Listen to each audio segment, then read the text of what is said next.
The next debate is the vice presidential debate between Vice President Joe Biden and Congressman Paul Ryan. It is set for next Thursday. In Vice President Biden's debate practice sessions, he's got Democratic Congressman Chris Van Hollen of Maryland playing the role of Paul Ryan for the purpose of practice. In Mr. Ryan's debate practices, the role of Vice President Joe Biden is being played by celebrated conservative attorney and former George W. Bush Solicitor General Ted Olson. But Ted Olson is not your average former Bush administration official. He is the former Bush administration official who's been leading the legal effort to overturn California's ban on gay marriage, and maybe every state's ban on gay marriage. He is very, very, very, very conservative, but he is on the pro-gay side of this marriage fight. Today at NYU's law school, I got a chance to interview Ted Olson and his co-counsel, the celebrated Democratic attorney David Boies. They fought against each other in Bush v. Gore in the 2000 election, but they are fighting together on the side of marriage equality in this federal case. And Ted Olson is the one, of course, who sticks out like a sore thumb here. He's a straight, married guy. He does not have a gay family member who has driven him to this decision. He's just decided as a rock-ribbed, conservative, small government, Republican stalwart that marriage equality for gay people is a really important issue for the country and therefore for him. And despite the fact that his Republican Party is not with him on this issue pretty much at all, he is still very active in Republican politics. Again, he is the guy who's helping Paul Ryan prep for next week's vice presidential debate. I talked to Ted Olson and David Boies about it today. Watch. Mitt Romney and Paul Ryan are pledging a federal constitutional amendment to define marriage as only for straight people at the federal level, which is unchanged from a George W. Bush promise that went unfulfilled. They're also promising to defend DOMA, with the Democrats stopping doing that right now under this administration. The House Republicans are defending DOMA.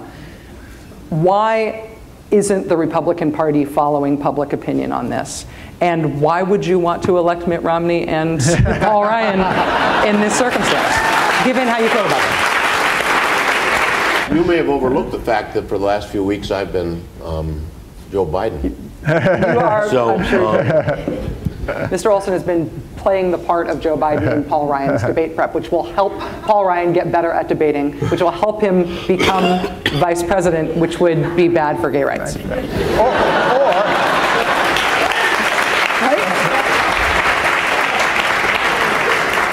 Or it might simply persuade Ryan on this issue. And don't understate the possibility that dialogue and talking about these issues makes a difference. Not just independents and not just Democrats, but Republicans too. The tides are changing, attitudes are changing, and the way to change those attitudes is dialogue. And the way to change those attitudes is to talk to people about the fundamental right. And the way to deal with Republicans, in my opinion, is to say, we are the party of Abraham Lincoln. Let's not forget that. What are these? We say that. Let's live up to that. Let's think about our principles here. What is decency and privacy and respect? I can't talk about what happens in debate preparation, but when those issues, if they're issues, they come up in the preparation because they might come up in the debate. And you talk about those things, and I can argue as persuasively as I'm capable of arguing because I'm Joe Biden now. And even if I was Ted Olson, I could make those arguments, and they have to listen because they have to answer those arguments. And so I'm doing everything I possibly can to convince people of my party because I think it's right for America.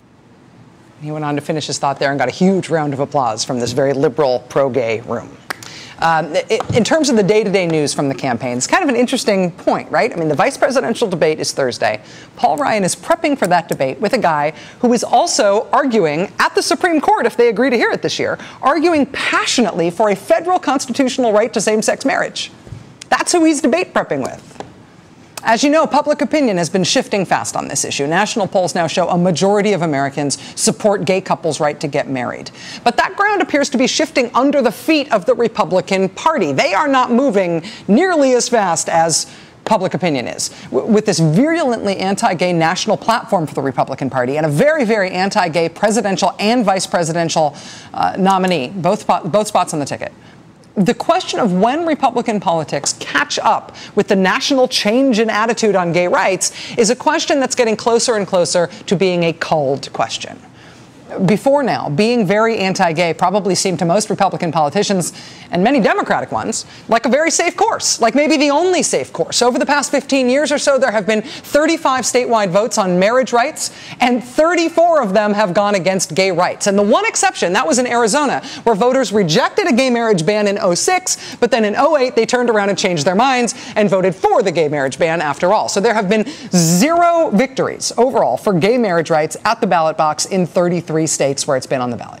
And now, before now, every single time gay marriage rights were put on the ballot, that issue was put on the ballot by the anti-gay side, by the side that was confident in the country's anti-gay voting record and wanted to continue it.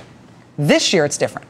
This year, for the first time ever, the pro-gay rights side is so confident in how attitudes have changed that it is the pro-gay rights side that has put marriage equality on the ballot for the first time ever, because they are convinced they are going to win with voters. And it looks like they may be right.